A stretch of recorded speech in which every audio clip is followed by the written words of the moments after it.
আজ 21শে ফেব্রুয়ারি মহান ভাষা দিবস।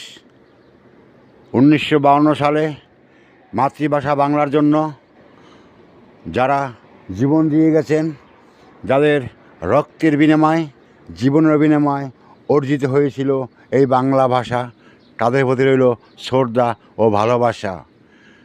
আপনাদের ঋণ কখনো কোনো দিন শোধ করা যাবে না, আমরা শোধ করতে পারবো না।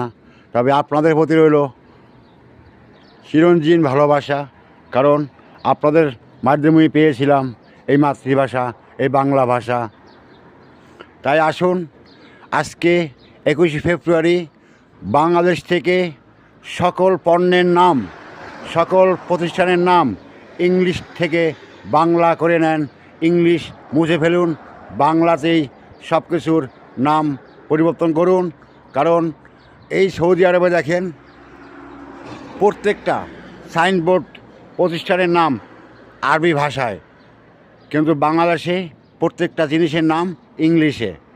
আসুন, আমরা আজকে এই মাতৃভাষা দিবসে শপথ করি, বাংলাদেশে প্রত্যেকটা প্রতিষ্ঠানের নাম, পণ্যের নাম হবে বাংলায়। আমার সোনার বাংলা, আমি তোমায় ভালোবাসি।